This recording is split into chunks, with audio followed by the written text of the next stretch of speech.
Welcome to Leaders Unfiltered. Here we have conversations with people making big moves in life, but we get to know them for who they really are, behind the pretty face and the fancy title. My heart and my hope is that these conversations not only inspire, but that they help you to make better decisions in life, get clarity on your calling, and ultimately live life to the fullest. Today's guest wins awards for a living. He is an entrepreneur, but in my opinion, a fantastic leader. He's an Oppenheimer SAFT Young Entrepreneur of the Year. The Mail and Guardian recognizes him as one of the top 200 young South Africans. He's a former influence category winner for Psych's Top 35 Under 35. And to prove that he's an influencer, he has a video on YouTube of his wedding day where he dances for his wife that has got over 10 million views. We'll add the link in this description below for you guys to watch that. He's also the co-founder of a company called JobJack that has employed more than 30,000 people, and they've got more than 3 million people on their platform. Ladies and gentlemen, Christiaan van der Berg. Thank you, Rudolf. That was very flattering, and I hope that everyone listening to this realizes that it is definitely not me that deserves those awards, but our team that's behind that amazing effort. The dance, however, that I choreographed, and no, due to the amazing brilliance and bravery of my groomsmen, we were able to pull off something that I was just funny, but actually made a few people outside of the wedding party laugh as well. That was so beautiful. Did you expect that more than 10 million people would view that dance on YouTube? In all honesty, no. But I did tell the guys, listen, if we're gonna do it, go all out. Because if you half-ass something, then I mean, no one's really gonna be glad, right? So no. One of my groomsmen, however, did say he'll only do this if we go viral, and I told him, well, okay, in that case, then you're gonna have to go all out. So no, but it didn't surprise us either, because it was pretty ridiculous. It was ridiculous, and your wife loved it. She loved every second of it. Oh, she did, Rudolph. She did. That was great. Christiaan, I've given you a bit of an intro. You've won many awards, and I know many people look up to you as a young entrepreneur that even younger people aspire to and look up to.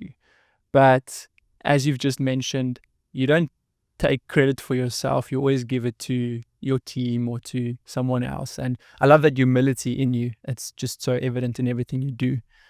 But besides that, who are you? So if we're getting real personal, all right, like you said, behind the title and the supposed pretty face, I am a son of God. I'm a Christian, and my faith is core to who I am, and that can be a different conversation. And thereafter, I am a leader at home first. I've got a beautiful wife named Anila and an amazing 3-year-old son named Milas. And then on the side, I am co-founder to a company called JobJack. Founded it back in 2018, and with a heart to really see how we can make a difference in a country that has the world's highest unemployment rate, but also for the people that need it most, not just in South Africa, but all around, right? Your entry-level job seeker, and I'll get into what we do just now, but in essence, I think who I am is someone that's really been blessed with a lot, and I'm super grateful for that every day. And I think we put on this earth to then share those blessings. And so if I can, one day at a time, hopefully, this is a quote I heard someone say a few years ago, if I can just be the best part of a person's day each day, then that's pretty cool. Then I'm living a pretty fulfilled life. And so I think, part of my entrepreneurial journey and my personal journey is really to share the blessings that I've been given. Just say that again, that being the best part of someone's day? So if I can be the best part of someone's day every day, then I'm living a pretty fulfilled life. And what does that look like to you? So that can look different each day, right? I think, it starts with looking, how can I serve my wife or my son? And later the day can look like, how am I serving a specific employee. We call them our JobJack pack members. And so, whether it be someone in our development team, whether it be someone in our sales team, whether it's someone that's thriving and them really just receiving recognition for that, or whether it's someone that's actually going through a tough spot in their day job, for me to maybe just encourage them. I'm not always, fortunate enough to be in the trenches with them, but if I can really just, spend some time with them and encourage them in that journey, or maybe it's a job seeker or even a client that I can celebrate by them receiving a job through the platform, or by them having appointed the right person, and just in that sense being the best part of their day. And then you're not even speaking about the people outside of work and family context, right? Tell us a bit more about JobJack. You've briefly shared on what you do, but tell us more about the company, briefly how it started and where you guys are now. Cool. So JobJack, in essence, was born out of a place where I really saw that I found a job pretty easily. I went the CA route. So I think for that platform, there's a lot of opportunity. Some might blame it on the fact that it's almost slave labor, during your articles. But I think that it really dawned on me back then that, shucks, not a lot of people, outside the accounting circle that I was in was finding jobs easily, right? Never mind those that didn't have tertiary education. And so really dove into looking, is there a solution for that market, and found there wasn't a dominating one, not in South Africa and not globally. And so what JobJack aims to do is automate that entire entry-level recruitment process. So your average entry-level job seeker in South Africa spends around 938 Rand, so that's just over $50 a month looking for work, right? Printing, transport, internet costs to create a CV, print that CV, drop it off. And so most of them don't have that money to begin with, so they become despondent, sit at home not looking for work. And so our 34% unemployment rate really doesn't even include them. And then companies are only exposed to the people that can actually afford to get to them, and then they're probably just hiring the third best CV in the pile, and that's really not the right job fit. And so that person's probably going to leave in 3 to 6 months anyway. And so you're feeding this broken cycle, whereas you can actually streamline the entire process for both parties, create accessibility and create sustainability in one, affordability for these job seekers, but also to relevance for the employers looking for talent, so that you can start creating careers and thereby start creating hope and changing generational poverty. So that's ultimately what JobJack Heart aspires to do.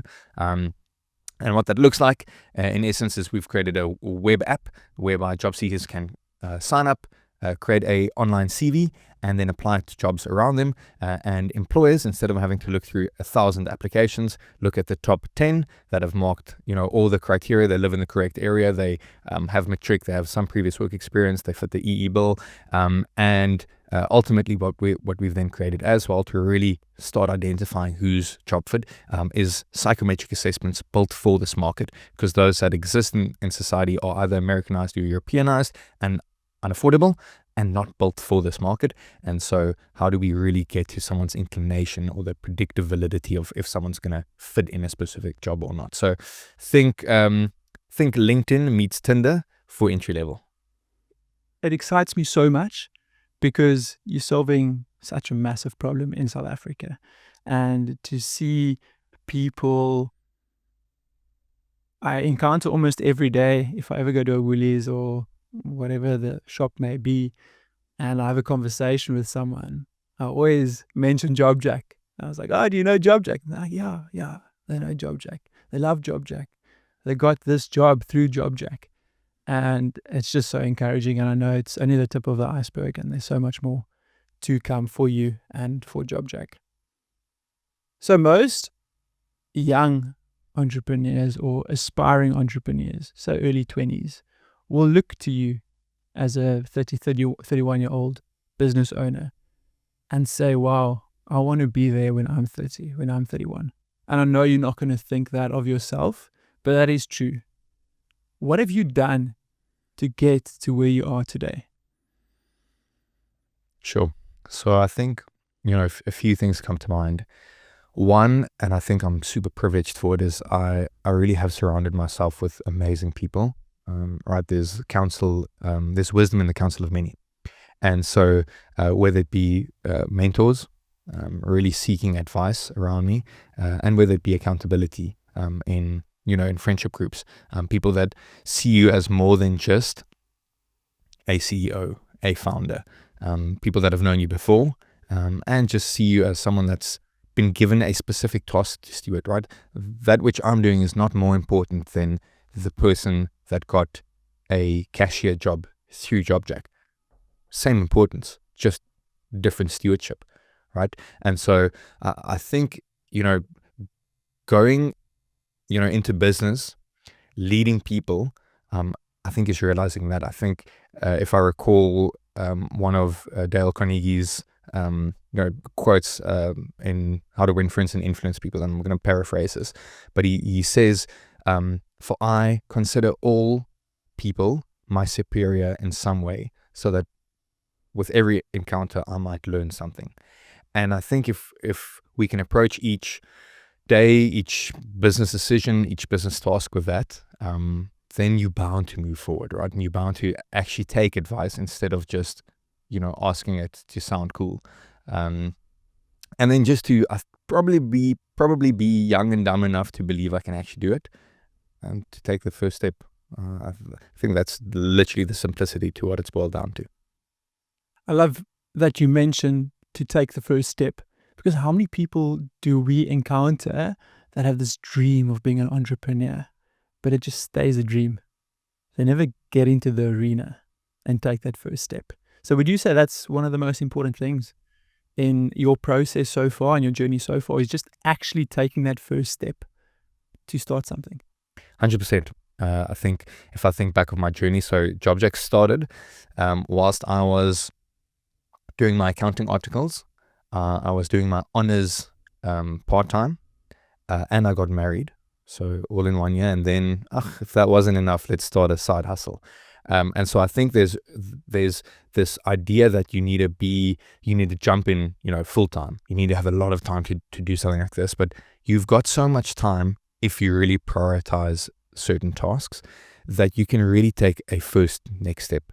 I think a lot of people underestimate that. And then another, kind of just mindset, pops into my head. A question I was asked on a panel the other day. People are asking, cool, once you've got this cool, product set out and built, and, your MVP, your minimal viable product, set and ready, what's your marketing campaign? What's your go-to-market, campaign and strategy?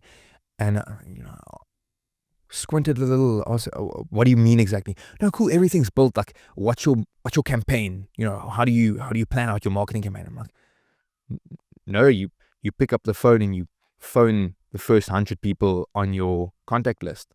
You email the first 100 people that pop up, on Google. You LinkedIn the first 100 people there, and you do that for the first 100 days, every day. And the person was like, wow, that sounds like hard work.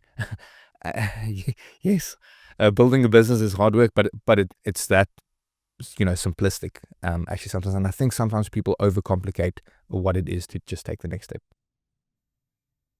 So something I'm really passionate about, and it's, as mentioned in the intro to the podcast, something I want people to take out of these conversations, is how to make good decisions. Because so often I see two identical people, same age, same qualification, same amount of experience, even the same personality. But the one person seems to always make the right decision. Everything that person does turns to gold. The other person, exact opposite. They just can't make good decisions, or that's how it seems. How do you make good decisions, especially the big ones? You mentioned when you started JobJack, you were finishing your articles, you were getting married. Those are massive decisions. And you've made good ones. How do you make good decisions? I'm glad it seems like I've made decisions. People obviously just don't always see the bad ones we make, which there are plenty of. But I think, right, for me, it starts with inner conviction. Simon Sinek, writes about, start with why. And I think, whether you look at it from a faith perspective or just, pure, life perspective, is you need to act from a place of conviction. Because if you're wavering on your conviction and the purpose of what you're taking on and why you're taking what you're taking on, then you're going to be shifted left and right. And you know, what's the saying? If you try to be all things to all men, then you become none to none. Yeah. And so I think that's pretty cool. To just any decision that I make, is I do spend time, you know, in quiet time or meditation, however you want to look at it. And then what I mentioned earlier, you know, there's wisdom in the counsel of many. And so whether that be my parents, my father was a massive inspiration from an entrepreneurial perspective, whether it be, you know, my wife, we are one flesh, so she's part of these decisions.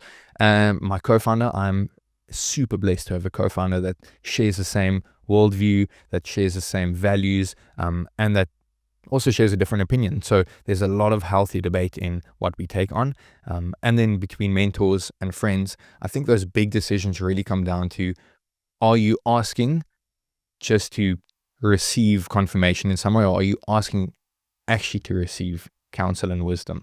And so a lot of my big decisions have really come down to that, really listening and seeking for wisdom, and then just acting. I think a lot of people have this hesitation to actually make a decision, take the step.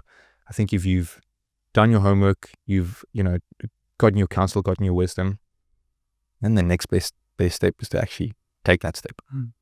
Just a quick side question for future entrepreneurs. I know you've got a great co-founder. Would you recommend that everyone who starts a business does it with a co-founder? I wouldn't have been able to do it any other way. I think getting the right co-founder might be more important than getting a co-founder. I cannot see how one can do it alone. This is an African proverb, right? If you want to go fast, go alone. If you want to go far, go together. We are in Africa, and so we opted for the latter. And I think through your entrepreneurial journey, I know there are a lot of ups, but there are a lot of downs as well. So if you can find someone that you can really, you know, play your energy off of, because, you know, scripture even speaks about, you know, Ephesians 4:12, you know, two are better than one. If one stumbles, the other can help them up. And so that was one of our marriage verses. But hey, a business partnership is a bit of a marriage anyway. And so I think if you can really find someone that's willing to take that journey on with you and shares the same why, then it's a no-brainer. Then I think any day of the week, you find someone to run the journey with you. Yeah. What do you think's the greatest skill that a leader needs that's often overlooked? And don't only think in terms of business. Think in terms of your marriage, other relationships. I think it's John Maxwell that says anyone with influence is a leader. So everyone is actually a leader in some way, shape, or form. What's the greatest skill that most people overlook? Sure. So I think besides, you know, my mention to, you know, receiving wisdom from the counsel of others, I think realizing that we're called to serve. So we've got this quote in JobJack that we really run with by Zig Ziglar, an amazing businessman. And he says, you don't build a business, you build the people, and the people build the business. Right? And that doesn't have to just relate to building a business. It can relate to anything. But we're called to multiply around us. Right? We're called to build, we're called to serve. If we look at the greatest leaders in history, they led from a place of servanthood, right? Of serving. And even if you do it with selfish motive, that's fine. Like, because you're uplifting those around you, which will ultimately uplift you. So congrats to you. You're still going to be uplifted, but that's going to start with not just, you know, something that's transactional. You know, I tell you to do this and you do that and you get salary for it, but something that's transformational. So you don't, you know, give a man a fish, you teach a man to fish, right? And so I think a lot of leaders, I think sometimes just underestimate the value of spending time in serving those around them, whether it be the employees or the people that they built their product or service for. I think a lot of leaders, you know, go in, and this is me speaking, you know, as a leader that's definitely not gotten this right. But it's something I strive for every day. Because I think what what a lot of leaders tend to do is they go out and they just want to inspire and excite. And that's like, I'm excited about a lot of things. So I often get caught in this trap of trying to just motivate as opposed to really getting down to someone's heart and getting down to their motivation, getting down to how can I serve and enable them. And yes, sometimes it's going to be more practical, and sometimes it's just going to be lending them an ear or a minute of your time. So I think that's a skill that I'm yet to develop, but a skill that I think is incremental and most important for anyone that wants to become a good leader. And on the opposite side of the spectrum, what's a lie that many people believe when it comes to leadership specifically? I think a lie that a lot of people believe is that a leader is someone that's seen. Right? That's rich coming from me that's on a podcast now. But again, some of the greatest leaders that I've witnessed, worked under, is someone that just works on the ground, in the shadows, and serves. Hein and I, my co-founder and I, took a decision quite early on that someone needs to tell the world about JobJack, and so I enjoy it obviously a bit more than he does, or at least that's what he said. And so so he's an amazing example of someone that just does. He just serves. And I think a lot of leaders believe this lie that you need to be seen. You need to be someone that can run a notch above the rest. Whereas you don't need to have the skills that someone else does. Like that's saying, right? If you're the smartest person in the room, you're probably in the wrong room.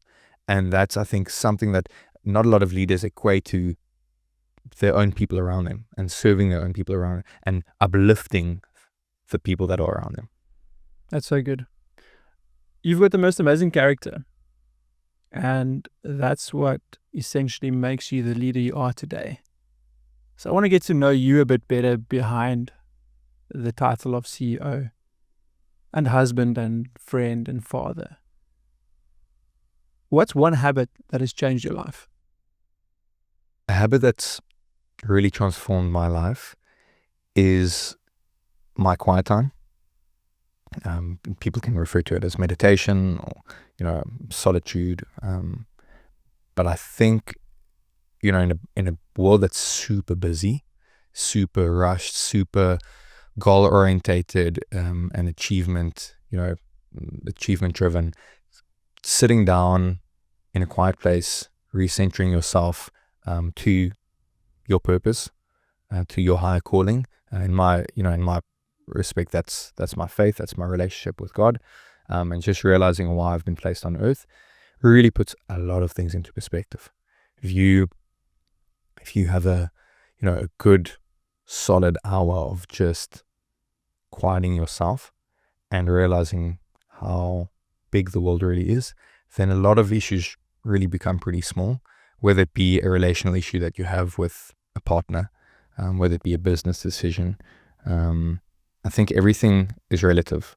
If people can, in this busy world, just isolate themselves, whether it be 10 minutes or an hour, it really puts things into perspective as to why we're doing what we're doing, and not just chasing the next shiny thing and killing our contentment with comparison. What does that look like? I hear a lot of people saying that quiet time, meditation, just getting into a quiet space is the most important thing. But what does that look like? Yes, an hour is also ideal, but do I have to start with an hour? You mentioned 10 minutes is okay, but what if it's only 10 minutes? What do I do for those 10 minutes to make it effective? Let me rather just say, what do you do? Because I guess it's relative. Yes, I do think it's relative. A lot of people do breathing exercises, which I think really calms the body and mind. What I do is I pray. So I pray and just, ask for wisdom. I pray and ask for guidance. I pray in gratitude, thankfulness, because again, that puts everything in comparison in a very healthy way, because there's so much that we can be grateful for. And that can be done in a, any from any perspective, right, religious or not. If we can really just quiet ourselves with knowing, what the blessings around us are, or knowing and reminding ourselves about why we're doing what we're doing, what's important in life. Like, what is it that drives us? Because I think we get caught up so much in the hustle and bustle, and there's a positive connotation to hustle, right? But there's also a very negative one in terms of, just getting going, doing the next biggest, best things, remaining busy, almost elevating ourselves by how busy we are.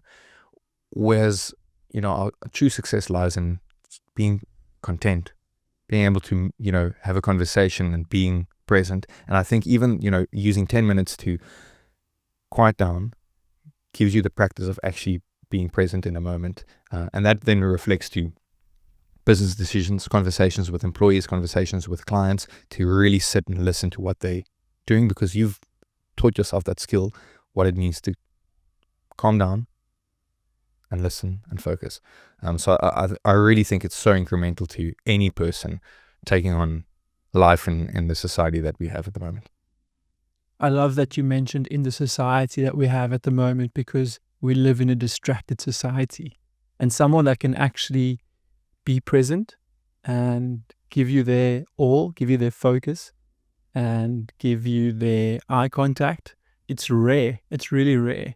So I love how you link that to your quiet time. That's really beautiful. I've got bad news though. You're not in your 20s anymore. And you're in your 30s now, still very young, especially for where you are in terms of business.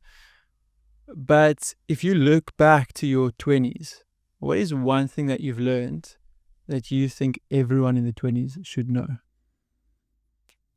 One thing that I've really come to appreciate from my naive 20s is to ask for advice without reproach. You'd be surprised how willing people are to give advice if you just go ask for it. Whether it be, DMing someone on Instagram, whether it be reaching out to them on LinkedIn, whether it be just giving them a call. There's a saying in Silicon Valley: if you want advice, go ask for capital. If you want capital, go ask for advice. And it almost started off in that way. We were, raising funds and realized how willing people are to actually give us the time of day, not necessarily the cash, but advice, because they see two young, naive guys wanting to grow this business, and they're really, if it's coming from a place of conviction, people are generally pretty keen to just give a word of caution, give a word of encouragement, and most of the times, those 5, 10, 30-minute conversations contain so many golden nuggets from someone that's walked the walk.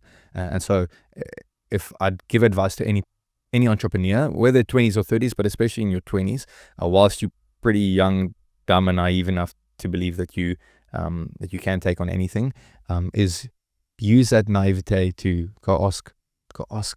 Like, the worst thing that can happen is someone can just say no. But I've yet to see someone say no if you just approach them and ask them for their advice. And what is the best advice that you've ever received? Once again, doesn't have to be business related. One of the best pieces of advice that I've received is to think not in terms of a work-life balance, but rather a work-rest balance. Because if we're called to do what we're doing, right, then work should not be seen as this punishment. It's seen as a fulfillment of your calling. And if you if you're doing work in that way, and don't get me wrong, right, a big part of work is, boring and strenuous and difficult and hard and tough. But if you're called to do what you're doing, then work is seen as part of life. And then you just need rest. And rest can come in different forms. Work can also come in different forms. Work doesn't just have to be your 8 to 5 vocation, right? Work is, you put in work in a marriage, you put in work in, fatherhood, you put in work in friendships. But people have this connotation to work with, very separate from life. And don't get me wrong, I get the idea behind the work-life balance, right? It's a very needed one given our society.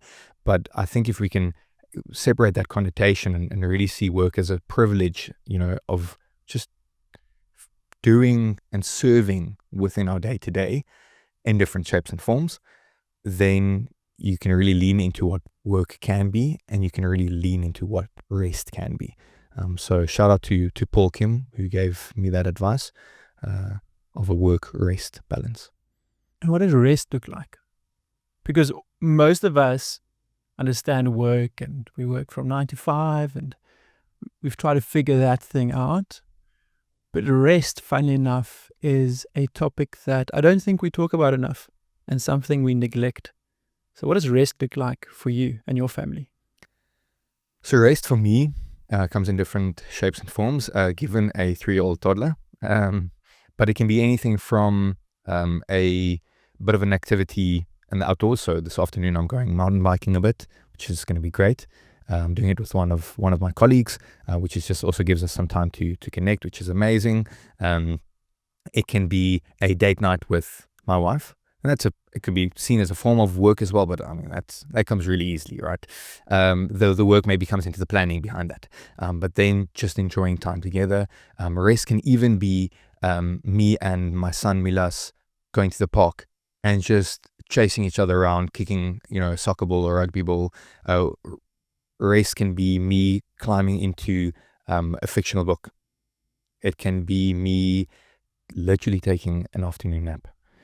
So it really can, look different for different seasons.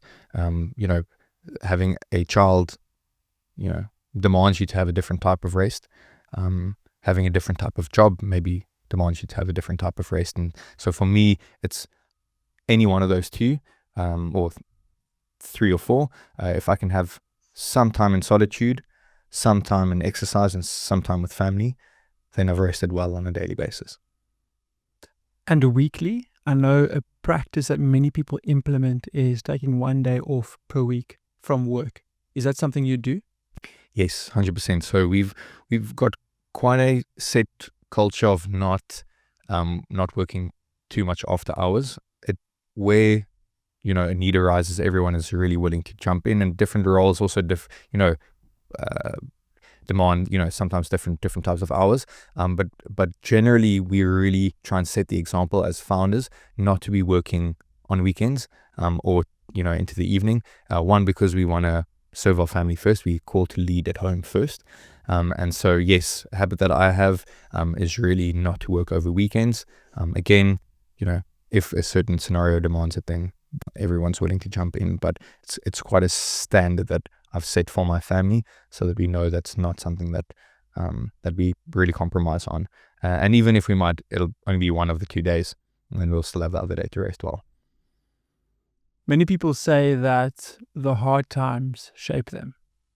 What's the hardest thing you've been through, and how did that shape you? Sure. So there have been quite a few tough times. Thinking back of just one where it really hit me quite hard was, so we started before COVID, right? Spent about a year just getting our minimal viable product, our MVP, right? And end of 2019 thought, okay, cool, we've got a go-to-market, product. Beginning of 2020, we're like, let's go. And March 2020, COVID hit. What a wonderful time to have a recruitment startup. And so first few weeks were fine, and then when I realized, shucks, this lockdown is going to carry on, we're going to actually have to reduce salaries, we're going to, this might actually be, something that's going to affect a lot of people's lives, that I'm, been entrusted to steward from a salary perspective and from a vocation perspective. I think that really hit me, the seriousness of the stewardship that I had, and also then in that case, the helplessness that I had. Right? Like, I really couldn't do anything about the fact that we didn't have any revenue. We didn't have any clients that were willing to recruit for people. And so we could literally not, pay our people their normal salaries. And we were super blessed enough not to have lost anyone in that time. We were still a small team back then, I think 6 or 7 people. But I think, going through that time where there's so much uncertainty and helplessness, and you've got this weight of, 6 people or families, income on your shoulders, not that it should have been on my shoulders, but I think I went through 2 weeks without any sleep. I literally couldn't sleep. And I've never been someone that stresses.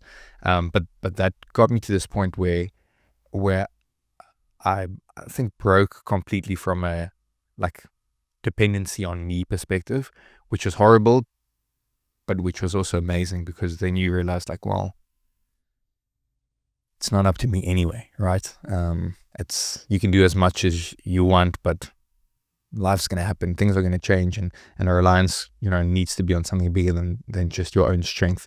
I often refer to the book Who Moved My Cheese, right? You need to constantly be adapting and looking for where that cheese is going to move to. And so I think, going out of a really tough time like that, where there was a lot of uncertainty and a lot of disappointment and a lot of helplessness, I can honestly say I came out in a stronger way, due to the support that I also had. So I guess that's the hardest time you've been through in business.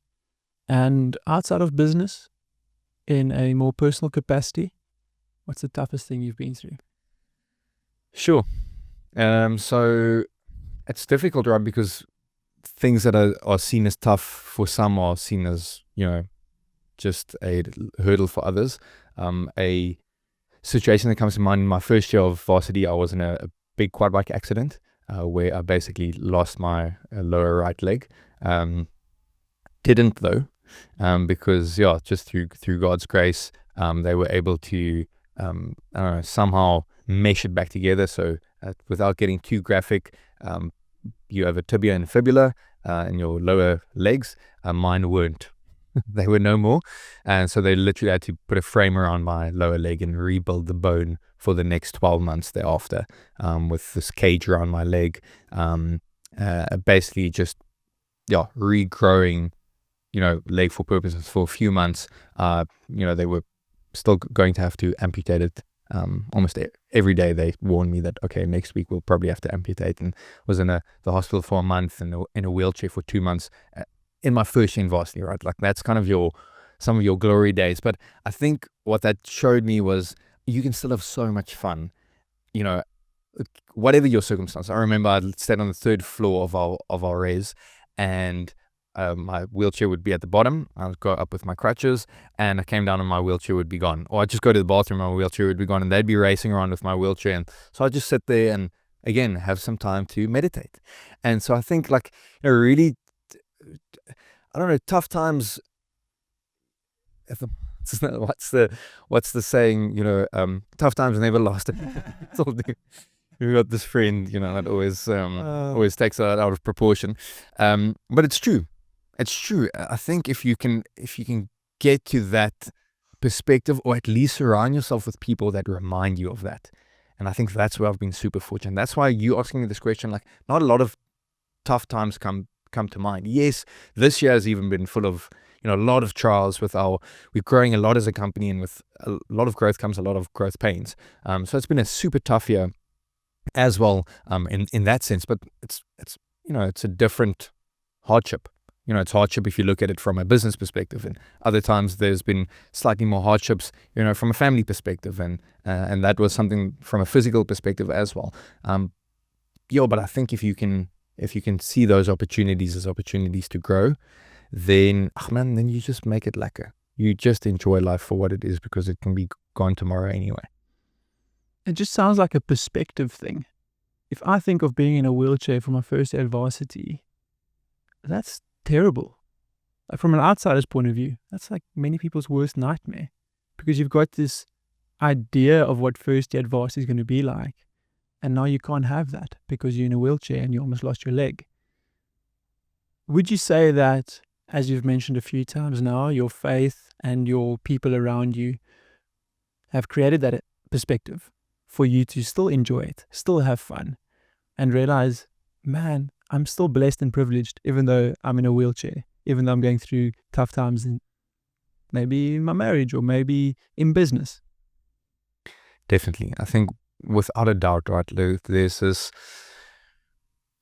this appreciation of life that I've been surrounded with through family and through friends that has just made it undeniable that I'm so blessed. Whether I'm sitting in a wheelchair, whether I'm, having to let someone go, from a business perspective, I'm still blessed. If I look at the job seekers, that are signing up on a daily basis, I think we've got over 5,000 job seekers that sign up every day to JobJack, right? That's great from an accessibility perspective for us, sure, but that's so sad.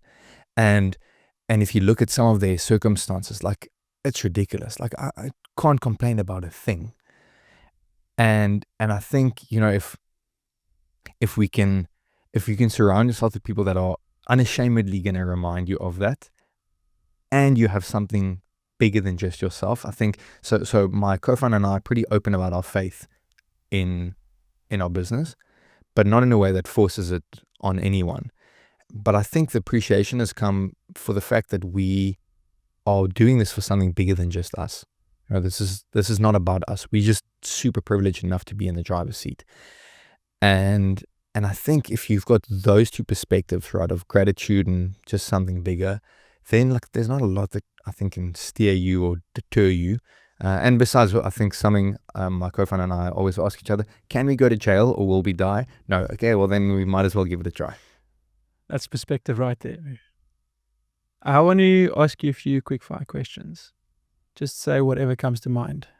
If you think back and you're like, oh, I should have answered something else, that's okay. Number 1, what is one book that you can recommend for me? Man's Search for Meaning by Viktor Frankl. That's so cliche. That's an incredible book. I've never read it. No. Oh, you know what you're doing this evening? Why? So there's a lot of books I'd like a lot of people to read, but I think this is a book that takes one of the realist, you know, scenarios that happened, you know, in modern times, and humanizes it in a way that shows you like how incredibly fragile but also strong a person can be. And I think, like, again, me coming like, this is not a book based on faith at all, right? But it does encapsulate what that can mean for a person, right? And so I think if people are going through this life that gives and takes away, that has its ebbs and flows, ups and downs, then to understand what you are made of equips you so much more to take it on in a freeing way. Who's your role model?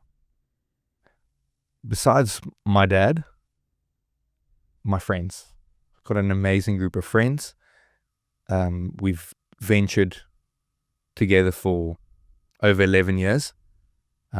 Meeting each week, keeping each other accountable. Yeah, I'd say they're my role models. Christiaan, how do you get friends like that? And maybe it sounds very stupid, but I just see so many people that don't have that. How do you get to that place of having those type of friendships? I think I'm super blessed and privileged. I think intentionality is quite a key factor. Right, we 8 guys now. I can start off with 2 or 3, just really making a decision to walk life together. I think if you can establish what that means for you and be diligent in that and be uncompromising in that, then you're creating a friendship that surpasses just natural friendliness, right? Which I think so much of friendships nowadays are just, you know, built on. Is, you know, you got a few things in common. That's a very small part of what friendship is. Friendship is to lay one's life down for those that he loves. And so I think if you can really be purposeful in what friendship means to you, just choose 1 or 2 people.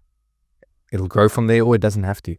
But I think it comes down to intentionality. What are your top 4 priorities in life, in order? My faith, my relationship with God. Is that number 1? That is numero uno. Everything I do is built and based around that. It is center and core to who I am. My wife, my role as husband, my role as father, and then my role as a leader outside of my family. And that can be in friendship or in business. Where does JobJack fit in on this list? I'd say it's that 4th one. It touches on number 4. It touches on number 4. Last question. And we always end off with this question on the podcast. If you had a massive billboard, metaphorically speaking, that you can walk around with for millions of people to see, what message will be on that billboard and why? So an inspirational quote that always comes to mind for me is, you can change the world if you don't mind who takes credit. I think that landed for me so like hard and clear, because so many of the things that we do and take in life is a cry for attention, a cry for recognition, which everyone deserves, don't get me wrong. But there's so much you can do if you go in with an attitude of servanthood, of wanting to change the world, one person, one conversation at a time, without worrying who gets credit for it. Again, rich coming from me that's now speaking about what we're doing. But it's so freeing if you can know that you've been called to make just one change a day and don't really mind who takes credit for it. Thank you, Christiaan, for being humble and a servant leader that so many of us can look up to. I'm inspired by you as a person above all else, and inspired by what you're doing with JobJack. So thank you for being here, and thank you for sharing your wisdom. Rudolph, such a blessing to be here, and thanks for just your incredible heart. Your heart for people and sharing people's stories is an amazing one, and I know it'll inspire so many people, and just showcase them what it means to love and what it means to serve. So thanks so much. Thank you, brother.